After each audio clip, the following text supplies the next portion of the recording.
Thank you. Before beginning with my presentation, let me thank the entire organizing committee of such a wonderful colloquium, and in particular Father Philip Neri-Rees for having me here.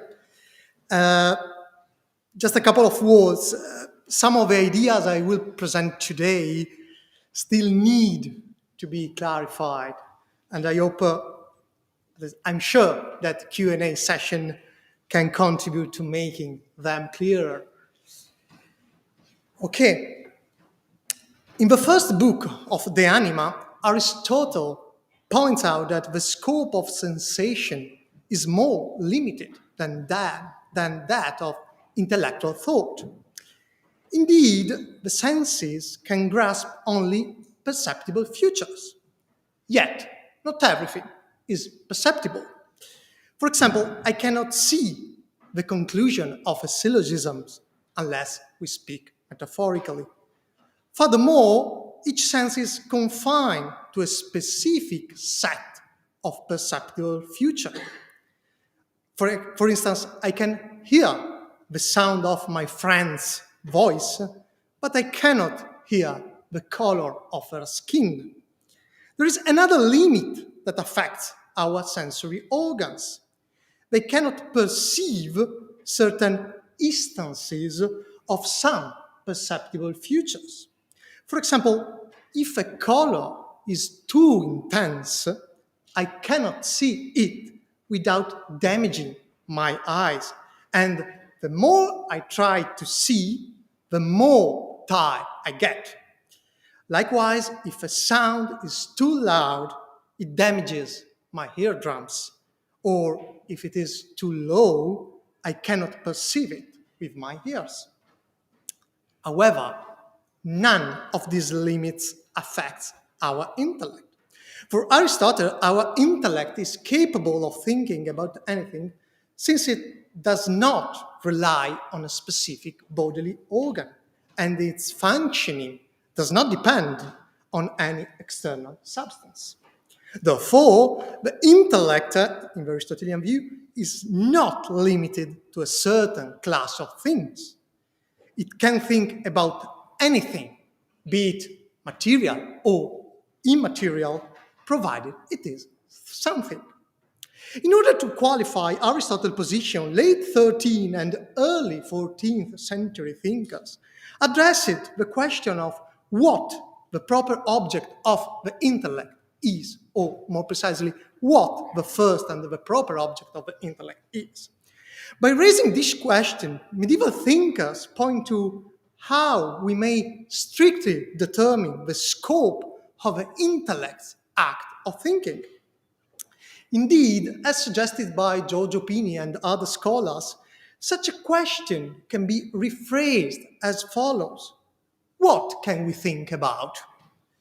Rephrased in this way, the question asks whether there is a specific set of things we can think about, and respectively, whether there are things we cannot think about, and if so, what these things are. And it is precisely in this sense that Thomas Aquinas first and Hervaeus Natalis later tackle the question on the first and proper object of the intellect. Although Hervaeus Natalis is renowned as a champion of Thomisms, he develops an account of the intellect's proper object that differs from the one proposed by Aquinas. While for Aquinas, the proper object of the intellect coincides with the quiddity of material things, Hervaeus argues that it is the accident of a material thing that plays the role of the first and proper object of the intellect. What leads Hervaeus to take a different direction from Aquinas is precisely his rejection of the idea that senses and intellect, insofar as they are distinct cognitive powers, necessarily have different objects. Hervaeus does not intend to deny that the human intellect, unlike the senses, is able to recognize the natures of material things. Hervaeus' point is rather that the difference between senses and intellect lies not only or not essentially in the object to which they are directed, but more properly in how they grasp the object. Senses grasp material things, sensible accidental futures, in their singularity. For instance, this color, this shape, etc. While intellect knows material things, accidental future, and of course by essences in a universal way. That is, through a process of abstraction from sensible data, which in the Aristotelian tradition are called phantasms. Now, my paper is essentially divided in two parts. The first, of course, deals with Aquinas' account. I will consider some passages from his Summa contra Gentiles, Summa Theologiae, and Sententia Libri de Anima. The second part is devoted to Hervaeus Natalis' contribution. Although I will also refer to Hervaeus' treatise on second intentions, my analysis will be focused especially on his Quodlibet 3, question 12, where he examines this issue extensively. Before proceeding further, it may be helpful to put forward a couple of points of convergence between Aquinas and Hervaeus' views. Both Aquinas and Hervaeus insist on the fact that the proper object of the intellect is what the human intellect grasps by its first operation, that is, by the act of simple apprehension. The act by which the intellect grasps the essence of a thing is not a propositional act. Only after the intellect has grasped some content by its first operation can it proceed to combine them in a propositional form by its second operation, namely by composing and dividing simple concepts, and then eventually gather and arrange these propositions in a proper argument or syllogism by its third operation, namely by reasoning. In brief, it should be noted that the intellect begins by grasping an essence in a non-propositional way. Another point of convergence between Aquinas and Hervaeus is the claim that the intellect, unlike the senses, cognizes in a universal way. For both Aquinas and Hervaeus, cognizing an extramental thing, which is singular in the outer world, means cognizing its abstracted nature or essence, since nothing can be cognized by our intellect except through its universal way of cognizing. On the contrary, unlike the intellect, the senses grasp the particular accidental features of a thing, for example, its color, its shape, etc. Okay, first part, Thomas Aquinas. As is known in the literature, Aquinas provides more than one answer to the question of what the first and proper object of the intellect is. In some texts, he states that the first and proper object of the intellect is being, while in others, he endorses the view that it is the quiddity or essence of material things. And in others still, he says that it is the phantasm. Despite appearances to the contraries, these views are in fact compatible with each other. Summa contra Gentiles, Book 2, chapter 83, is one of the texts where Aquinas maintains that the proper object of the intellect is being. In this text, and now I'm referring to text number 1 of the handout, Aquinas adopts the expression natural object to refer to the object toward which a cognitive power, including intellect, is directed by virtue of its nature. Aquinas' reasoning proceeds as follows.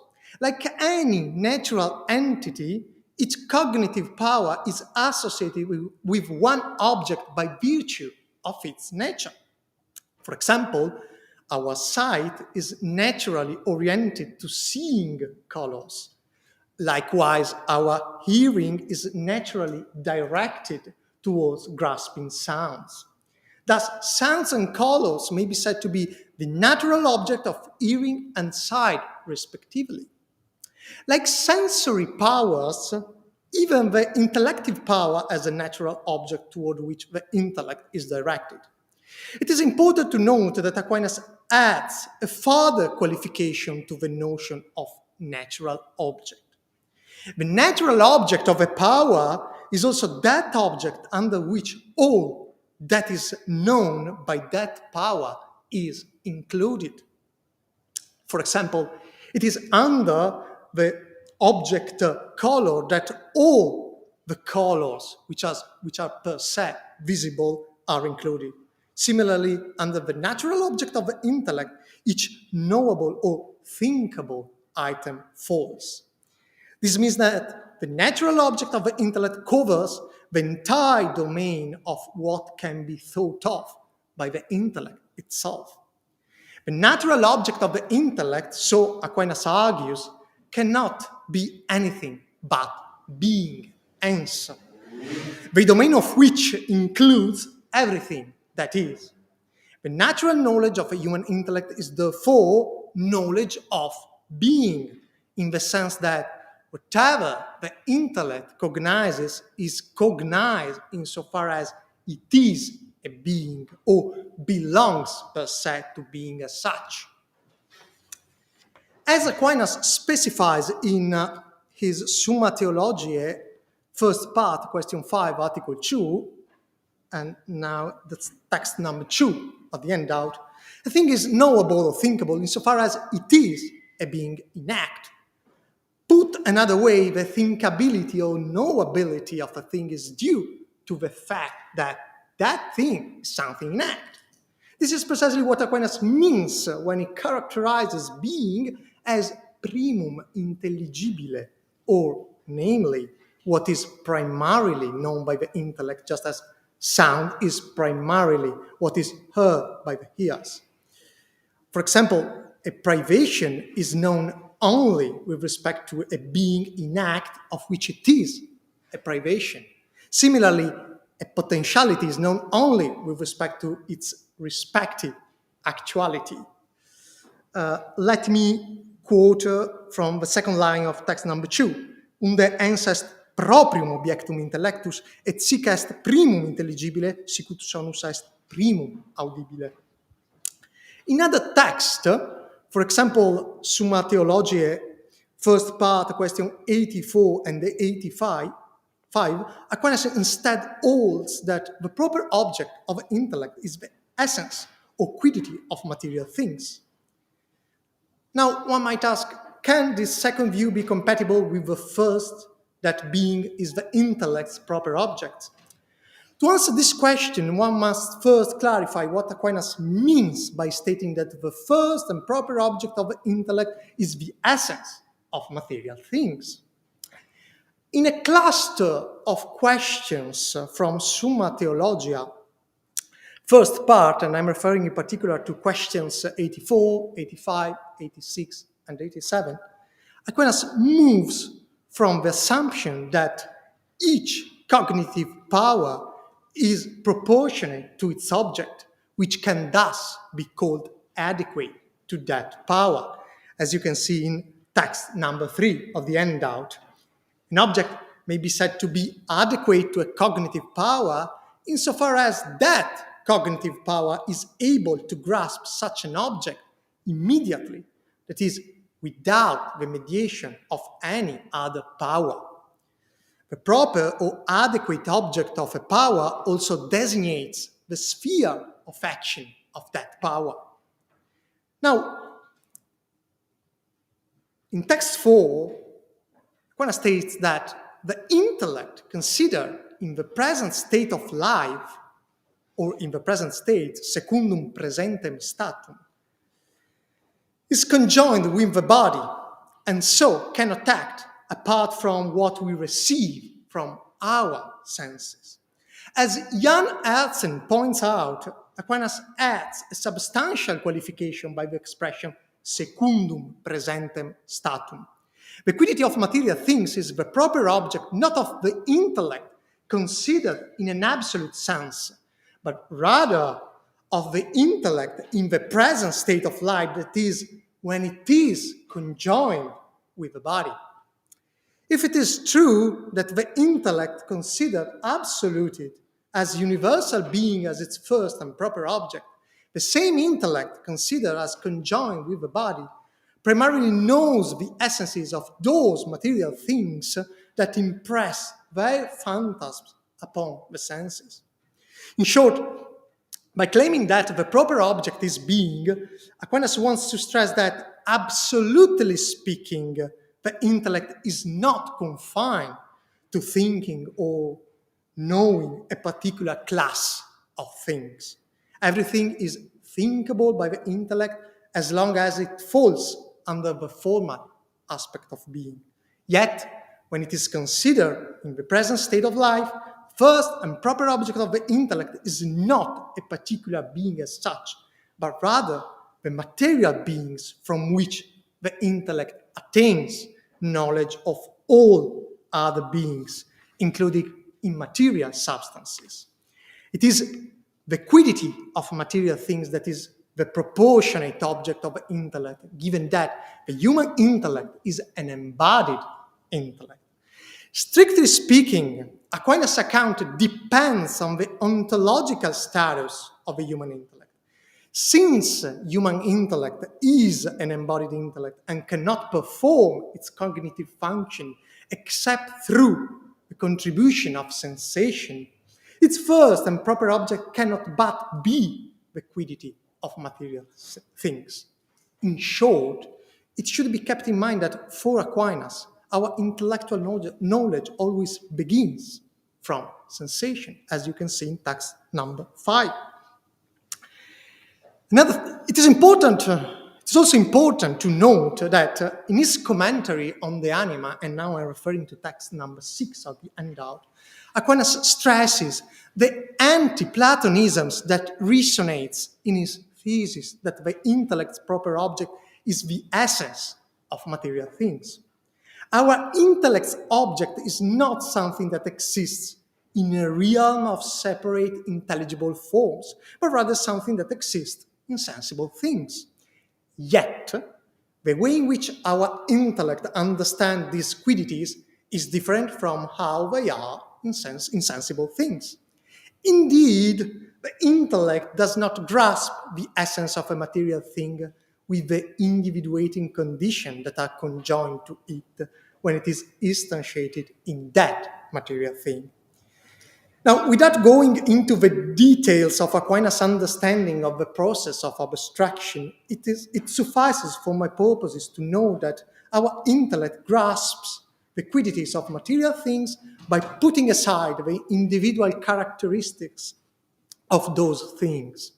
The process of abstraction performed by the intellect allows us to understand the universal essences without the distinctive features of the individual things.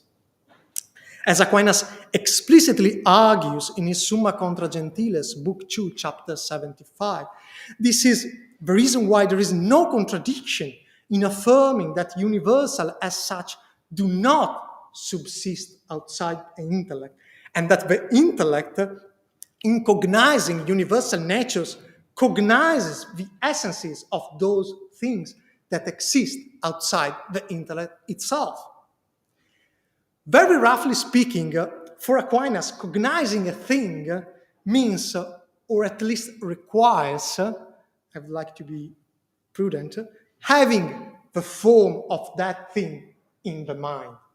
Since human beings, unlike angels, are not pure intellects, but composites of mind and body, they can receive the form, which is a likeness of a material thing, only through the mediation of sensory organs, which receive the phantasm or sensory images from the thing perceived. Our agent intellect operates on those phantasms and forms the so-called intelligible species.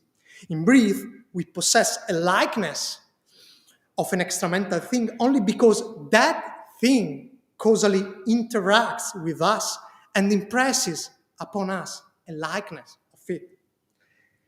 As Therese Scarpelli-Cori convincingly argues, the notion of cognitive likeness should not be understood as a psychological notion of representation, but rather as a broader metaphysical notion rooted in Aquinas' broader theory of causation, which is based on the principle that every agent makes something like itself. Omne agens agit sibi simile. The likeness transmitted by the external thing is, properly speaking, what makes the cognizing subject like the cognized object. Clearly, this does not imply that when my intellect receives, for instance, the likeness of the essence of my dog, Lucky, my intellect becomes a real dog. In this context, however, I do not intend to discuss all the issues concerning how forms or likenesses of things are in the mind, whether the form in my mind is numerically the same as it is in the extramental thing, or rather should be considered a representation of that form. Let me just say that since thinking concedes with or requires possessing a form of a thing thought about in our mind, we can think about all the things of which we can have a form in our mind, regardless of how we interpret the meaning of expression to possess a form in the mind. This means that, in Aquinas' view, the question, what can we think about, can be reformulated as, what forms can we have in our mind? And the answer to this question depends precisely on the ontological status of the mind. Unlike angels, human intellects do not have in themselves, namely by virtue of their own nature, the form of anything. They receive the likenesses of the things they think about from those things themselves. Since angels and the pure intellect do not causally interact with senses, they are objects that lie beyond the limits of what we can think about. This does not mean, of course, that we cannot make inferences about angels or about the intellect. For instance, we can make inferences about angels, for example, from the ontological status, ontological structure of the created universe, and perhaps we can make inferences about the intellect from its three operations, and in particular from its first operation of grasping the essences of material things, of course. Yet, we are not able to grasp what angels and the intellect are in their own nature, since there is no phantasm of them impressed in our senses. Before proceeding further, a point has been left pending. As has been said, there are a few texts in which Aquinas states that the proper object of the intellect is the phantasm. In so doing, Aquinas wants to emphasize that any material thing impresses its form on the intellect through the mediation of the phantasm collected by the faculty of imagination. That's all. Let me conclude this first part by bringing to light just a few, albeit controversial, assumptions which lie at the heart of Aquinas' conception of the first and proper object of the intellect. Aquinas assumes that the act of thinking requires the reception of a likeness of a thing that is known by the intellect. For instance, I'm able to think about dogs inasmuch as I have received the form of dogs in my mind. And I can think only about what causally interacts with myself. The object of human intellect is what operates on the intellect through the mediation of senses, and so makes the intellect actually thinking. I cannot know dogs if no dog has ever acted on my cognitive power. To know dogs, a dog should at least be at the beginning of a causal process which terminates at the formation of an intelligible species, dogness. I can think, put another way, I can think about dogs because dogs, including my dog Lucky, are material things perceptible by my sensory organs. Okay, second part, Hervaeus Natalis. In accordance with Aquinas, Hervaeus Natalis conceives of intellectual cognition in terms of mental representation. In order to know a thing, it is necessary to have a likeness of that thing in the mind. Our very possibility of cognizing a thing depends, so Hervaeus argues, on the possibility that the likeness of that thing inheres in the mind. Hervaeus' account of human cognition does not coincide, strictly speaking, with that elaborated by Aquinas. To get a very rough idea of Hervaeus' conception of how intellectual knowledge works, let us consider an example. When I cognize my dog Lucky, I do so by means of the concept of dog inhering in my mind, while Lucky is the extramental thing which moves my intellect to cognize it, objectum movens. Dog is the mental object which corresponds to the concept dog and at which my act of cognition terminates, objectum terminans. Hence, Lucky is intellectually cognized by me as a dog. And by cognizing Lucky, I am cognizing his nature, yet in a way that is abstracted from its instantiation in that material individual that is Lucky. To be precise, by representational forms and likenesses of extramental things, which mean the same thing in this context, Hervaeus refers both to intelligible species and mental concepts, verba mentis. Both intelligible species and mental concepts play a representative role, albeit in different ways and at different stages of the cognitive process. Here, I do not want to dive into the intricacies of Hervaeus' explanation of cognitive dynamics. For my purposes, it is sufficient to acknowledge that, broadly speaking, by means of a concept, that is to say, by means of a mental proposition, our mind acquires an increasingly developed cognition of what it knows at first, only in a confused way, through an intelligible species. In other words, mental concepts, which are mental propositions, are what allows us to obtain an expressed and distinct cognition about a thing. Let me now turn to Hervaeus' account of the first and proper object of the intellect. Following in Aquinas' footsteps, Hervaeus characterizes the first and proper object of a cognitive power as that under which everything known by that power is included. It thus follows that the proper object of the intellect is common being, hence communi, insofar as everything that is known by the intellect is known because it is a being, as you can see from text number 7. In his treatise on second intention, and now I'm referring to text number 8, Hervaeus qualifies this general account by maintaining that the first object of the intellect is a thing that really exists in the outer world. Res habens esse reale in rerum natura. Now, a thing that really exists in the outer world is what Hervaeus calls a real being. But what does he mean by claiming that the first and proper object of the intellect is real being? To properly answer this question, one must spell out the distinction between real beings and beings of reason. Hervaeus defines a real being as a being whose notion or definition does not include a relation to the intellect, whereas a being of reason denotes a being whose notion or definition include a relation to the intellect, that is, it is a product of the intellect.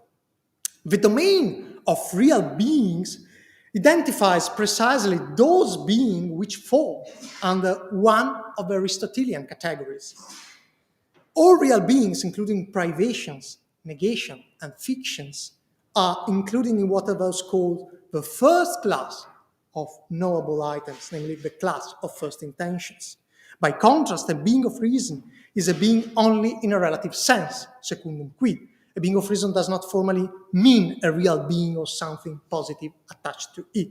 Rather, it supposes some real beings on which it depends, that is, the act of cognition and the thing which is cognized by this act and so exists objectively in the intellect.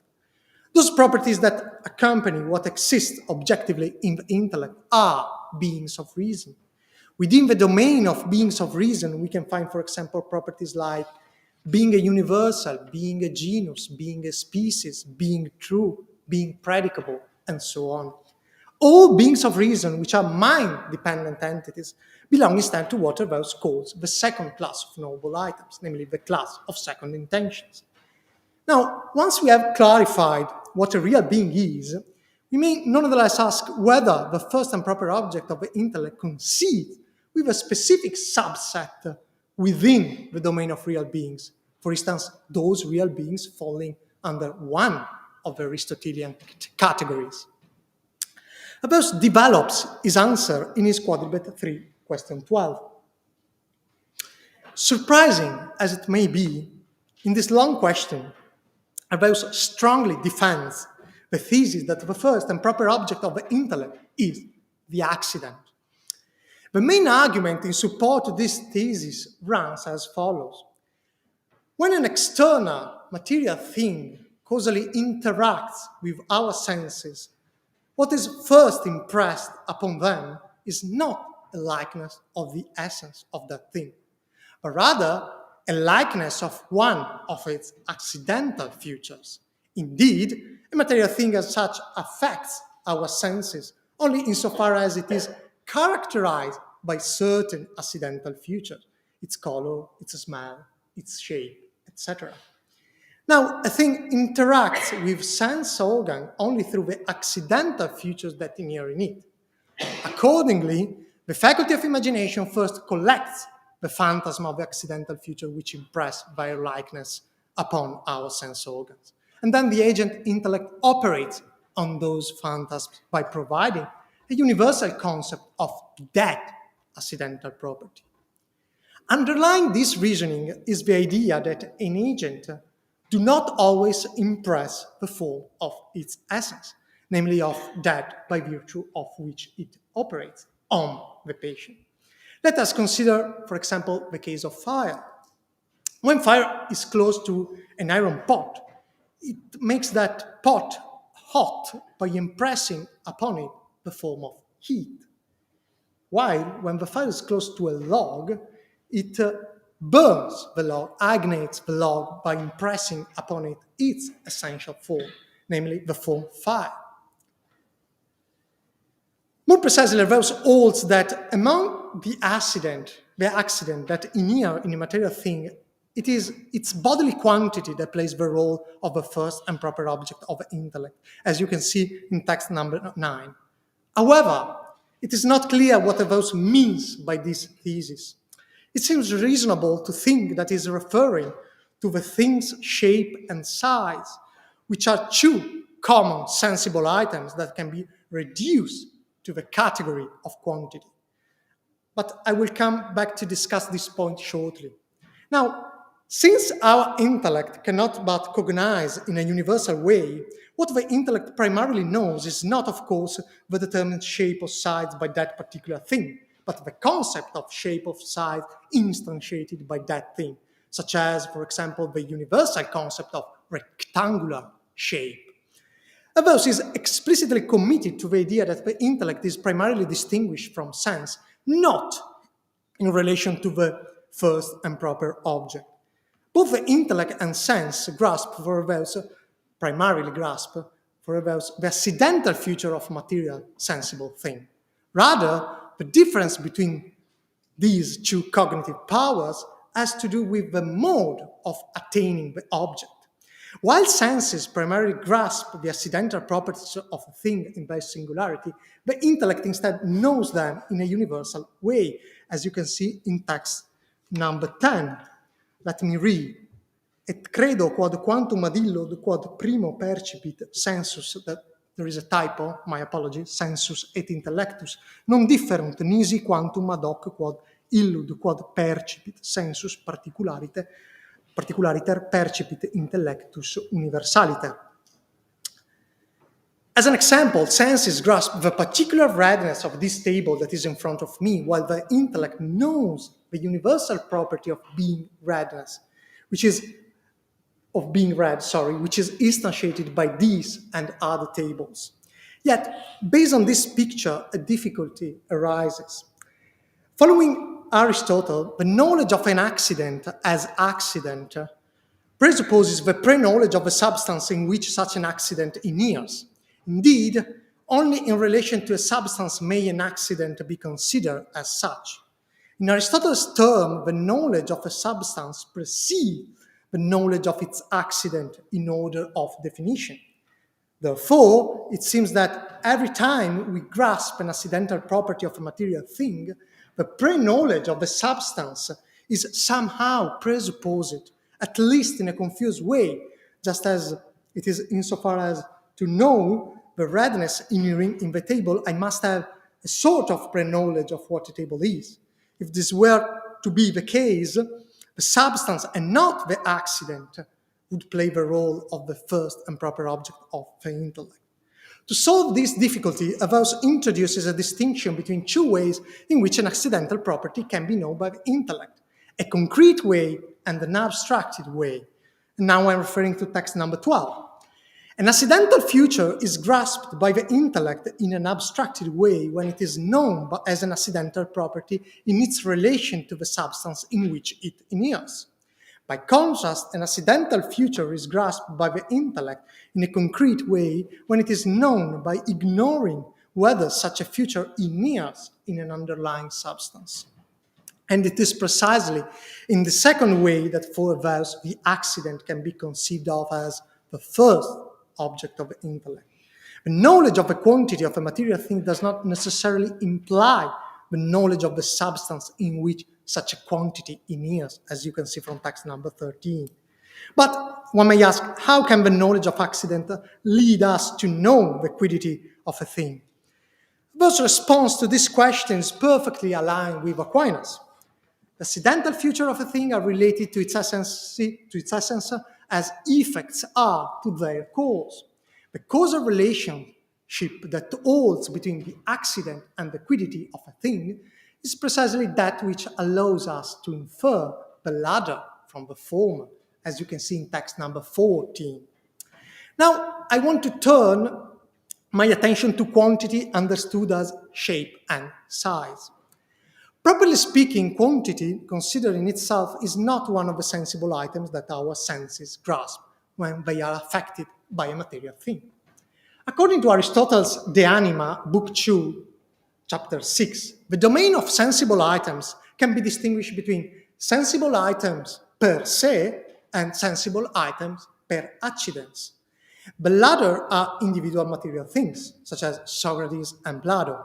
Individual things considered in themselves only affect sensory organs insofar as they have some sensible per se futures.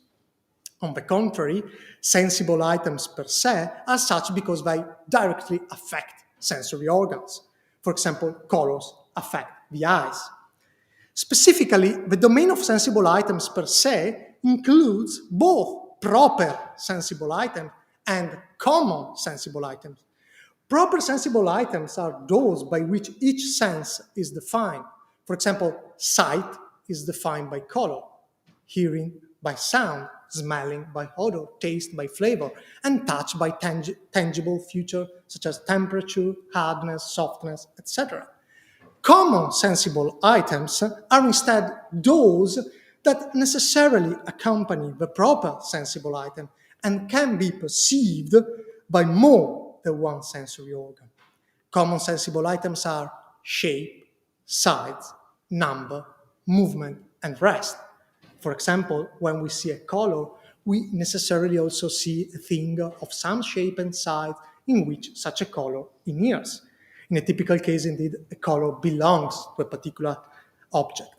On this basis, it is reasonable to believe that by quantity, Hervaeus means shape and size in a certain way. Following Aquinas, Hervaeus thinks that all the common sensible items can be reduced, indeed, to the category of quantity. Yet, for Aquinas, there is another difference between proper and common sensible items, which can undermine Hervaeus' argument that the first and proper object of the intellect coincides with quantity.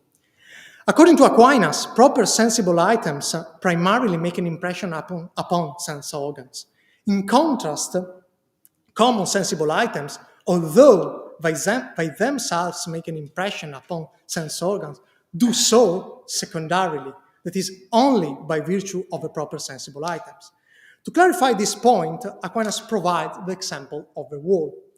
The various common sensible items that might characterize a wall, such as its shape, size, etc., are perceived only by virtue of its proper sensible items. If the wall has no color, namely if it is transparent, then its common sensible items will not be visible. If it makes no noise, we will not be able to hear whether it is in motion or stationary. On Aquinas' account, the reason why the proper sensible items have this primary status is that they are sensible qualities, whereas the common sensible items can be traced back to quantity. However, this does not mean that the common sensible items are all quantities. For instance, shape can be considered as a quality that consists in the limitation of to quantity. But anyway, Aquinas' point seems to be that our perception of such common sensible item is reducible to perceiving quantity. But quantity cannot make the kinds of impression of the senses that constitute perception. Therefore, the reason for the special status of the proper sensible item is that, in Aquinas' word, and I'm quoting from Summa Theologiae, first part, question 78, article 3, and the response of the second contrary argument, the proper sensible make an impression on the senses primarily and per se, while the common sensible do not move the senses primarily and per se, but on account of a sensible quality. On this basis, one might raise the following question. Since proper sensible items are grasped by our senses prior to common sensible items, including, of course, shape and size, how can Hervaeus hold that bodily quantity or bodily quantity plays the role of the first object of intellect? It seems, in fact, that quantity, understood as shape and size, is not the first accidental feature which is perceived by sense organs. So how can the intellect know quantity as its first and proper object? Unfortunately, Hervaeus completely overlooks this possible objection. In fact, in his quadruped 3, question 12, he does not even mention the Aristotelian distinction between proper and common sensible items. So it's a sort of open question. Okay, in conclusion, let me conclude. In conclusion, Aquinas and Hervaeus converge on the fact that the proper object of the intellect is being, under which each thinkable item is included. Whatever is thought of by the intellect is done so insofar as it is a being in act and can be reduced to a being in act. Nonetheless, they disagree on what the first and proper object of the intellect is, considered in its conjunction with body. Aquinas argues that it is the quiddity of material things that plays the role on the first and proper object of the intellect. By contrast, for Hervaeus, the proper object of the intellect is the accident of a material thing. The difference between Aquinas and Hervaeus' accounts ultimately lies in the idea endorsed by Hervaeus and not embraced by Aquinas, that the difference between senses and intellect does not essentially concern the object toward which they are directed, but the way in which they grasp what they grasp. For Hervaeus, it seems that senses do not just provide the material for the intellectual cognition, but also dictate an order to follow. Since what the senses primarily grasp is the accidental future of a thing, what the intellect primarily knows, albeit in a universal way, is that accidental property, regardless of whether it is instantiated by that particular material thing. In contrast, although intellectual knowledge begins from and in a certain way depends on sensation, this does not mean for Aquinas that the order of intellectual knowledge strictly follows the order of sensation. If our senses grasp individual accidental future of material things, Our intellect primarily knows the essence of those things. In Aquinas' view, the background difference between intellect and senses is a difference concerning the objects on the grounds of the assumption that the nature of any cognitive power lies in its relationship to its proper object. Lastly, according to my reading, what lies or what seems to lie at the heart of those accounts is a conception of a primacy of the intellect's proper object, understood in terms of a genetic or temporal primacy, instead of a foundational primacy. Thank you for your patience.